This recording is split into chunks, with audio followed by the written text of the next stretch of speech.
Liverpool's National Year of Reading was officially launched on the 11th of April 2008 at Everton Football Stadium.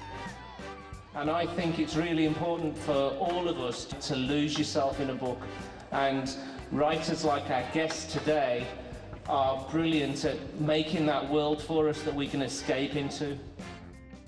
Look, it's really great to be here, this National Year of Reading and everything. The event was attended by renowned children's author and screenwriter Anthony Horowitz and attracted great press attention.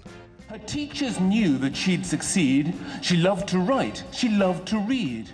Liverpool's Big Read was off to an excellent start.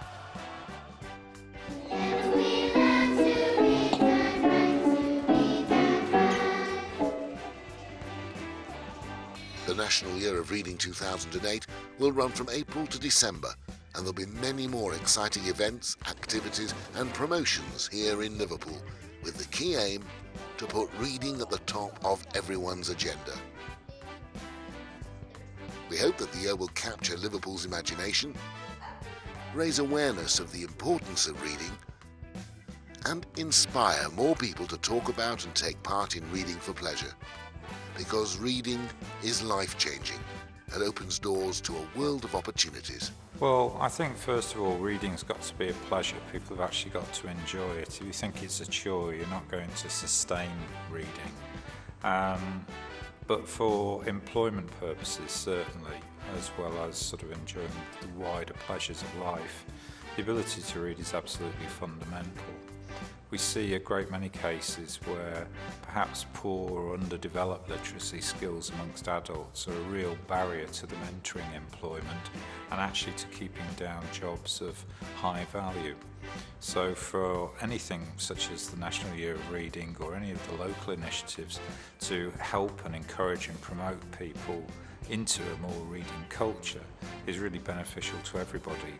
But I would emphasise it has to be a pleasure. It's got to be something you enjoy, otherwise you're not really going to pick up a book for the right reasons. The Wicked Witch of the West is my favourite character. She is wonderful, I think. Words are at the heart of everything, and the National Year of Reading is a celebration of words in every form. Liverpool's Big Read is a challenge to everyone to join in the National Year of Reading 2008. From schools, businesses, adult learning providers, housing departments, libraries and leisure providers, to local health services, faith and community groups, and of course, families. About 3 years ago, we started working with St Clopas in Toxteth because we wanted to give something back to the community. The community in Liverpool's looked after us for all those 180 odd years, and we felt we wanted to give something back. And also, the staff really enjoy their time with the children. I mean, reading is such a basic skill which we take for granted, and we wanted to help the children with that very basic necessity for their future careers in whatever they may do. We've now got about 24 volunteers. They find it very refreshing. It's something completely different from their normal day job. They enjoy the interaction with the children, so it's not just about reading, it's also about allowing the children to talk to them, to ask them questions about what they do in their jobs. And really what we want to do is to say to the children, just look at what the opportunities are in the world of work. You need a skill, you need to read, but also there's some fantastic jobs that you can do.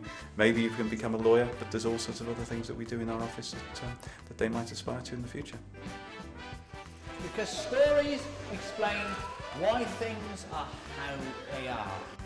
The vision for Liverpool's National Year of Reading is to make an impact on people's lives, for reading to be a celebration of positive and enjoyable experiences, to promote diversity, encourage participation with communities and partners. We read very well, with great expression, keep up the good work.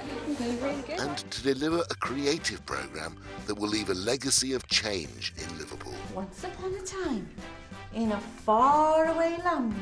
Just say it in normal language so we can all understand, please. Well, I'd like to, but... Ooh, what's that? Said Pat.